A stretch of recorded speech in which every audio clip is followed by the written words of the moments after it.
नया और dangerous strategy शुरू हो गई है और हमारे देश के जजेस को लेके शुरू हो गई है।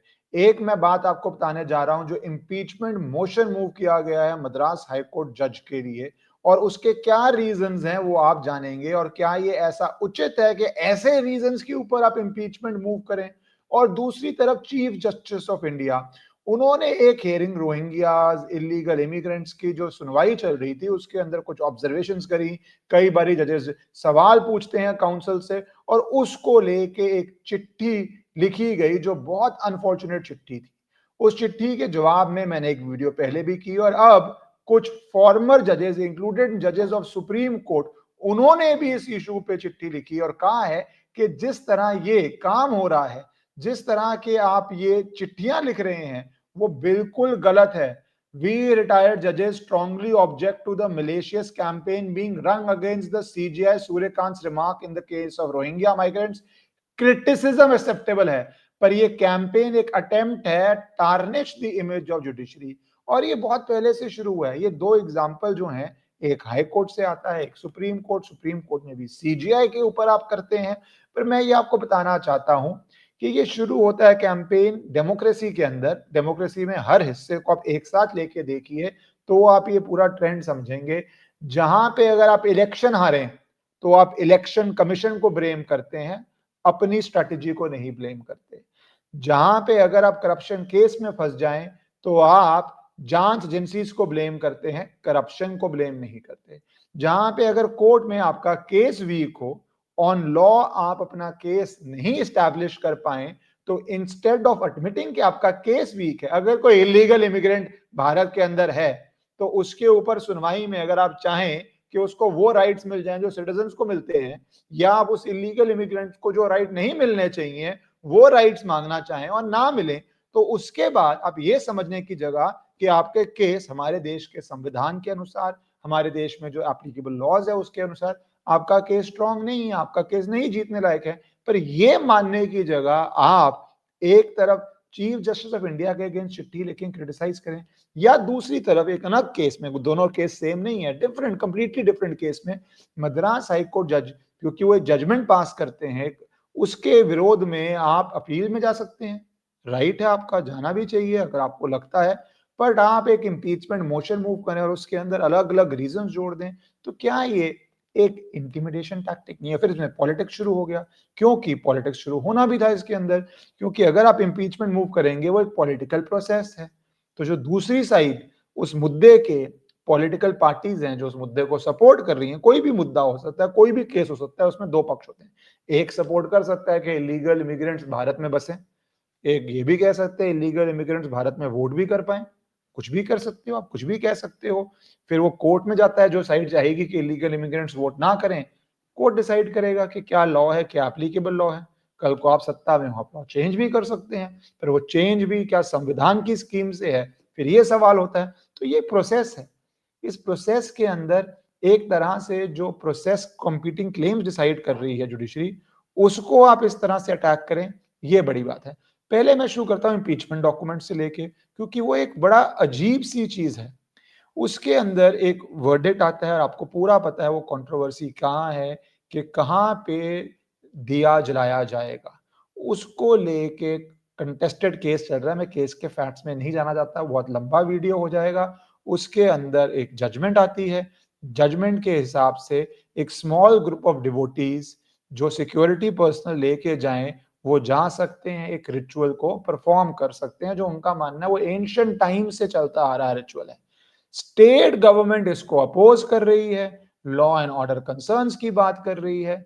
अगेन, मैं केस के मेरिट्स में नहीं जा रहा हूं, वो ऑनगोइंग केस है, बहुत लंबा वीडियो हो जाएगा, पर उस पर बहुत सारी वीडियोज और आप जरूर पढ़िए। जज ने जो डिसाइड किया वो एज पर लॉ ही डिसाइड होता है। तो ऑनरेबल जज डिसाइडेड कि हाँ, ये क्लेम है, ये क्लेम राइट है, ये क्लेम के अनुसार रिचुअल परफॉर्म करने दिया जाना चाहिए डिवोटीज को, और ये जो ऑब्जेक्शंस आ रही हैं वो ऑब्जेक्शंस लीगली सस्टेनेबल नहीं है, उनको रिजेक्ट कर दिया। इसके बाद इमीडिएटली आपको पता है ये इम्पीचमेंट मोशन मूव होता है। 120 सिग्नेचर है, इम्पीचमेंट चाह रहा है। इसके अंदर डीएमके पार्टी लीडर इन्वॉल्व हैं, समाजवादी पार्टी से अखिलेश यादव जाते हैं, कांग्रेस लीडर प्रियंका गांधी वाड्रा जाती हैं और ये इंपीचमेंट नोटिस दिया जाता है लोकसभा स्पीकर ओम बिरला जी को। अब इंपीचमेंट का क्या प्रोसेस है वो एक सेपरेट वीडियो में करूंगा क्योंकि वो भी बहुत लंबा हो जाएगा, पर सिग्नेचर्स हैं ये। उसके बाद मैं सिर्फ टैक्टिक की बात कर रहा हूं।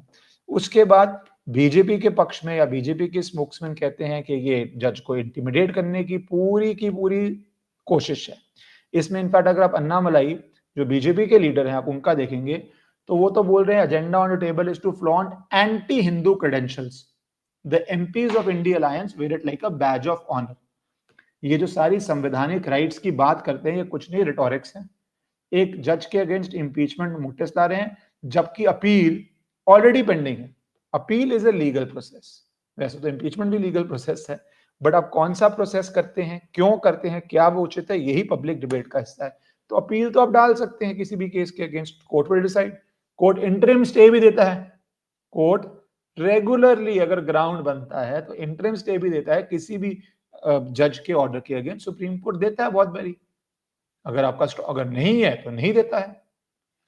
तो वो ये बात करते हैं कि ये तो भैया क्योंकि जज ने जो अलाउ किया वो आपकी पॉलिटिक्स को नहीं सूट करता, इसलिए आप जा रहे हैं केस के अंदर। और ये भी कहा गया है क्योंकि जो इम्पीचमेंट मोशन है वो बहुत सारे ग्राउंड्स बात करती है, वो घुसती है कि क्या जज ने क्या जजमेंट की, किस तरह होनी चाहिए, किस तरह नहीं होनी चाहिए, बहुत सारे ग्राउंड्स हैं। उसके ऊपर पवन कल्याण जो एक मिनिस्टर हैं, पॉलिटिशियन हैं, वो कहते हैं कि ये जुडिशियल अकाउंटेबिलिटी नहीं है, ये पॉलिटिकल इंटिमिडेशन है।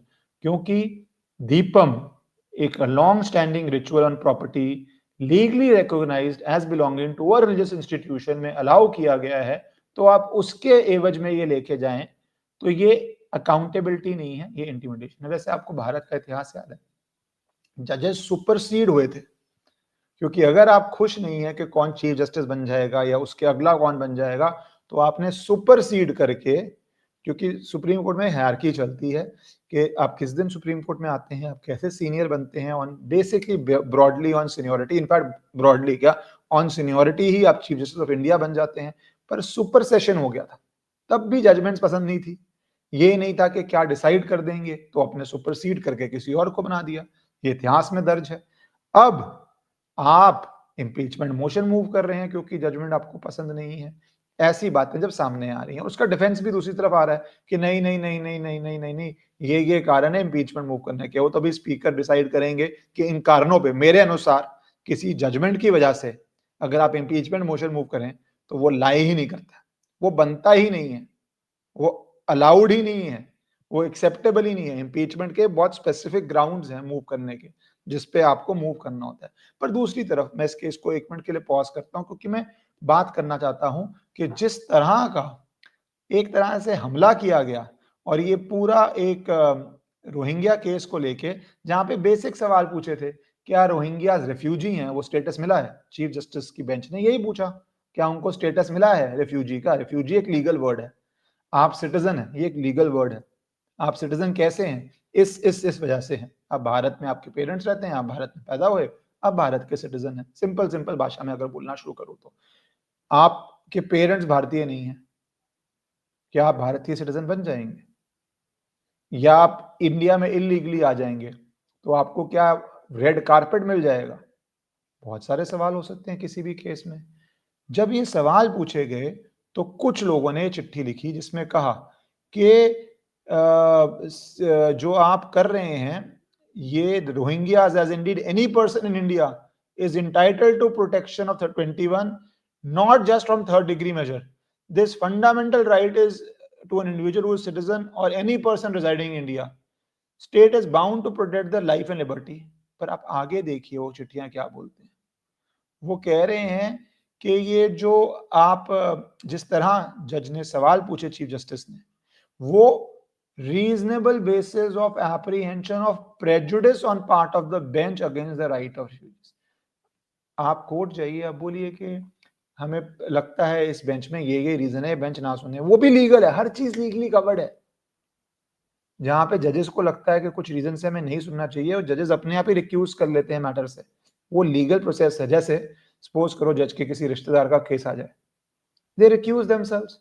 इस केस में तो कुछ ऐसा है ही नहीं है, पर आप लीगल स्टेप्स नहीं ले जाते, आप पब्लिक में चिट्ठी लिखना चाहते हैं, आप पब्लिक में ये टैक्टिक्स करना चाहते हैं। उसके अगेंस्ट अभी रिटायर्ड जजेस की चिट्ठी देखिए, जो पूरी बात, जजेस तो सिर्फ जजमेंट में बोलते हैं या कोर्ट में आजकल ऑब्जर्वेशंस होती हैं वो मीडिया रिपोर्ट कर देती है, पर रिटायर्ड जजेस इंक्लूडिंग जो सुप्रीम कोर्ट में जजेस रहे हैं, उन्होंने जवाब दिया है।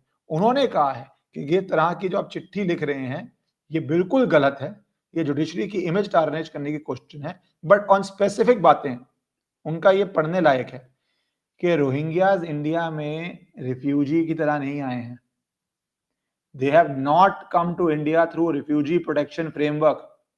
एंट्री हर केस में, मोस्ट केस में सॉरी, इरेगुलर है या इलीगल है, और वो अंदर घुस के ये नहीं कह सकते कि वो रिफ्यूजी हैं। ये क्या सिंपल सा पॉइंट है। अब भारत जबरदस्ती घुस जाए, चोरी से घुस जाए और बोले मैं रिफ्यूजी हूं, अपने मुंह मियां मैं अपने को टारगेट दे दूंगा, मैं अपने मुंह से बोल दूं ये प्रॉपर्टी मेरी है विदाउट डॉक्यूमेंट। क्या इस देश में तो ये भी हुआ है, बिना डॉक्यूमेंट्स बिना कागज के भी लोगों ने प्रॉपर्टी क्लेम किया है, पार्लियामेंट उसके लॉज चेंज कर रहा है। तो ये भी आए कैसे, टाइटल कैसे है, सीधी सी बात है। दूसरी, भारत सिग्नेटरी नहीं है रिफ्यूजी कन्वेंशन 1951 या उसके प्रोटोकॉल का। अभी भारत सरकार ने फैसला किया कि हमें रिफ्यूजी कन्वेंशन नहीं साइन करना, तो कोर्ट उस फैसले को सम्मान नहीं देगा क्या? कोर्ट उस सम्मान क्या, कोर्ट उस फैसले को जो भारत ने लीगल पोजीशन ली है, courts have to interpret as per the laws made, as per the treaty sign, और ट्रीटी इज नॉट साइंड। इसमें क्या बड़ी बात है? या आप तीसरी बात कर लीजिए, सीरियस और लेजिटिमेट कंसर्न है कि जो लोग इंडिया इलीगली आए हैं उनको आधार कार्ड, राशन कार्ड और अदर इंडियन डॉक्यूमेंटेशन कैसे मिल गई है।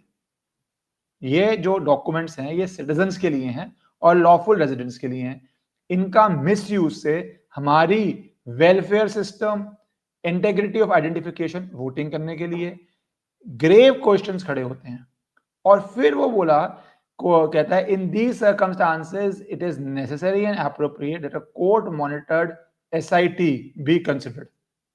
कि कोर्ट मॉनिटर्ड एसआईटी आए जो इन चीजों के अंदर जाए कि ये कैसे हो रही हैं भैया, कि ये किस तरह से डॉक्यूमेंट्स हो रहे हैं, क्या कोई इलीगल नेटवर्क। इनफैक्ट मैं तो बड़ा खुश होऊंगा, ये होना चाहिए, और सरकारों को भी, जो भी सरकार हो, कटघरे में खड़ा करना चाहिए सोसाइटी की जांच के द्वारा कि किस तरह इलीगल नेटवर्क हो रहा है जो आपको नकली डॉक्यूमेंट्स बनाने दे रहा है।